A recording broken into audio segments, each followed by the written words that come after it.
Hello everyone. तो आज मैं आपके लिए फिजिकल साइंस का एक लेसन प्लान लेके आई हूँ, जिसे आप सिमुलेशन, मैक्रो या फिर अपने फाइनल लेसन प्लान की तरह भी यूज़ कर सकते हो। इसमें है फर्स्ट है अनुक्रमांक यानी रोल नंबर, कक्षा, समयावधि, दिनांक, विषय, प्रकरण, उपप्रकरण, मृदा और मृदा परिच्छेदिका, पर्यवेक्षक का नाम। अनुदेशात्मक उद्देश्य में हम लिखेंगे अनुदेशन के अंत में विद्यार्थी निम्नलिखित उद्देश्यों की पूर्ति करने में सक्षम होंगे। नंबर 1 मृदा को परिभाषित करने में। नंबर 2 मृदा की विभिन्न परतों को उनकी विशेषताओं के आधार पर व्याख्यात करने में। नंबर 3 मृदा को कणों के अमाप के आधार पर वर्गीकृत करने में। नंबर 4 मृण्मय और बलुई मृदा के मध्य अंतर स्पष्ट करने में।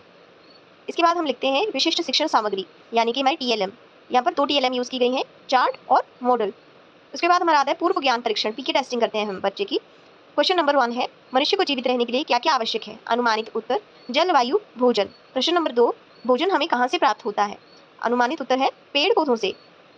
प्रश्न 3 पेड़ पौधे कहाँ पर उगाए जाते हैं। अनुमानित उत्तर है मृदा। मृदा से आप क्या समझते हैं। विद्यार्थी उत्तर देने में असमर्थ। यहीं से हम अपने टॉपिक को इंट्रोड्यूस करते हैं, उप प्रकरण उद्घोषणा करते हैं। पृथ्वी की ऊपरी सतह पर पाए जाने वाले दानेदार कणों की पतली परत मृदा कहलाती है। यह हमारे जीवन के लिए बहुत महत्वपूर्ण भूमिका निभाती है। यह पेड़ पौधों की जड़ों को दृढ़ता से थामे रखती है तथा उन्हें जल और खनिज प्रदान करती है। तो आज हम मृदा एवं मृदा परिच्छेदिका के बारे में पढ़ेंगे। प्रस्तुतिकरण में फर्स्ट कॉलम में आएगा शिक्षण बिंदु, सेकंड में आएगा छात्र अध्यापिका कार्यकलाप, थर्ड में आएगा विद्यार्थी कार्यकलाप और नेक्स्ट है श्यामपट्ट कार्य। तो सबसे पहले हमारा शिक्षण बिंदु है मृदा यानी कि सोइल। पृथ्वी की ऊपरी सतह पर पाए जाने वाले दानेदार कणों की पतली परत को मिट्टी या मृदा कहते हैं। विद्यार्थी ध्यानपूर्वक सुन रहे होंगे। नेक्स्ट है मृदा परिच्छेदिका। जो शिक्षण बिंदु होते हैं उन्हें हम श्यामपट्ट कार्य में भी लिखते हैं। मृदा की विभिन्न परतों से गुजरती हुई खड़ी काट मृदा परिच्छेदिका कहलाती है। प्रत्येक परत रंग, गठन, गहराई में भिन्न होती है। ये परतें संस्तर स्थितियां कहलाती हैं। नेक्स्ट है कि हमारी जो संस्तर स्थितियां हैं वो 4 होती हैं। ए संस्तर स्थिति, बी संस्तर स्थिति, सी संस्तर स्थिति और आधार शैल। छात्र अध्यापिका श्यामपट्ट पर लिखते हुए। विद्यार्थी कार्यकलाप में विद्यार्थी ध्यानपूर्वक श्यामपट्ट की ओर देखते तथा उत्तर पुस्तिका में लिखते हुए विद्यार्थी शिक्षिका जो है वो श्यामपट्ट पर लिख देगी चारों परतों के नाम। अब जो है अध्यापिका जो है एक्सप्लेन करेगी ए संस्तर स्थिति को। यह सबसे ऊपर वाली परत है। यह गहरे रंग की होती है। इसमें ह्यूमस की उपस्थिति होती है और खनिजों की मात्रा अधिक होती है। ह्यूमस मृदा को उर्वरक बनाता है, जिसके कारण ये कृषि के लिए बहुत उपयोगी होती है। छात्र अध्यापिका मॉडल के माध्यम से समझाते हुए। क्या टीचर ने जो है वो सॉइल प्रोफाइल का मॉडल बनाया है और यहाँ पर विद्यार्थी ध्यानपूर्वक मॉडल की ओर देखते और समझते हुए। तो जो ये है छात्र अध्यापिका कार्यकलाप में जब हम ये लिखेंगे छात्र अध्यापिका मॉडल के माध्यम से समझाते हुए, तो उसके ठीक सामने विद्यार्थी कार्यकलाप में भी लिखा जाएगा। बी संस्तर स्थिति, इस परत में ह्यूमस की मात्रा कम होती है परंतु खनिज की मात्रा अधिक होती है। यह परत ए संस्तर स्थिति की अपेक्षा ज्यादा कठोर होती है। सी संस्तर स्थिति, यह संस्तर छिद्रों युक्त शैलों के छोटे छोटे ढेरों से बनी होती है। इसमें पत्थरों की मात्रा अधिक होती है। अब टीचर क्या है बच्चे से क्वेश्चन पूछेगी कि बच्चों को समझ आया है कि नहीं। मृदा की कितनी संस्तर स्थितियां हैं। राखी आप बताइए। तो बच्चा आंसर दे रहा है 4 संस्तर स्थितियां।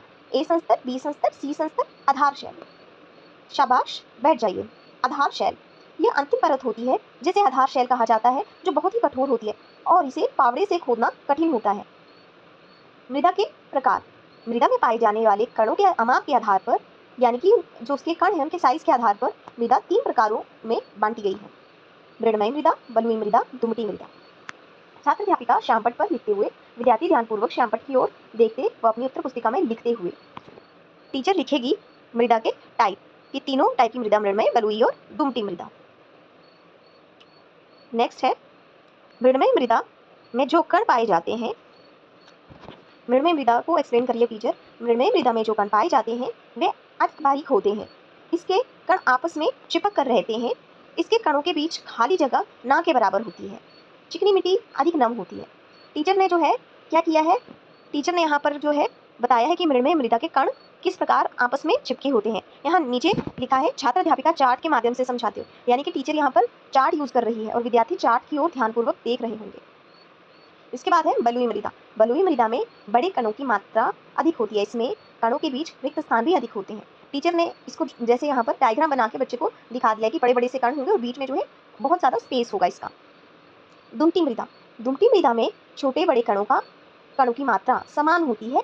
यह मृदा नम भी होती है तथा इसमें ह्यूमस अच्छी मात्रा में उपस्थित होती है। तो टीचर बच्चे को बता रहा है कि जो दुमटी मृदा है उसमें बराबर मात्रा में जो है छोटे बड़े कण पाए जाते हैं। ह्यूमस भी इसमें होती है, नमी भी इसमें होती है। अब जैसे ही जो है टॉपिक जो है वो खत्म हो जाएगा, टीचर रिकैप्चुलेशन करेगा, पुनरावृत्ति कहते हैं इसे। तो प्रिय विद्यार्थियों, आज हमने मृदा मृदा परिच्छेदिका, संस्तर स्थिति ए, संस्तर स्थिति बी, संस्तर स्थिति सी, आधार शैल तथा मृदा के प्रकारों, मृणमय मृदा, दुमटी मृदा तथा बलुई मृदा के बारे में विस्तार पूर्वक पढ़ा। इसके बाद टीचर इवैल्यूएशन करेगा, जिसे हम हिंदी में मूल्यांकन कहते हैं, जो कि हमारे ऑब्जेक्टिव्स हैं। उसी के बेसिस पर हम क्वेश्चन बनाते हैं। यहाँ पर मृदा को परिभाषित कीजिए, मृदा की विभिन्न परतों को उनकी विशेषताओं के आधार पर व्याख्या करें, मृदा के कणों के आमाप के आधार पर मृदा कितने प्रकारों में वर्गीकृत किया गया है, उनके नाम बताइए। बलुई मृदा और मृणमय मृदा के मध्य अंतर स्पष्ट कीजिए। नेक्स्ट है गृह कार्य यानी कि होमवर्क। सभी विद्यार्थी अपनी उत्तर पुस्तिका में गृह कार्य करके लाएंगे। मृदा परिच्छेदिका की चित्र सहित व्याख्या कीजिए। मृदा को उसमें उपस्थित कणों के आमाप के आधार पर वर्गीकृत कीजिए। अगर आपको मेरी वीडियो अच्छी लगे तो प्लीज़ मेरी वीडियो को लाइक करें और शेयर करें, और आप अगर मेरे चैनल पर पहली बार विजिट कर रहे हैं तो मेरे चैनल को सब्सक्राइब करें। Thank you.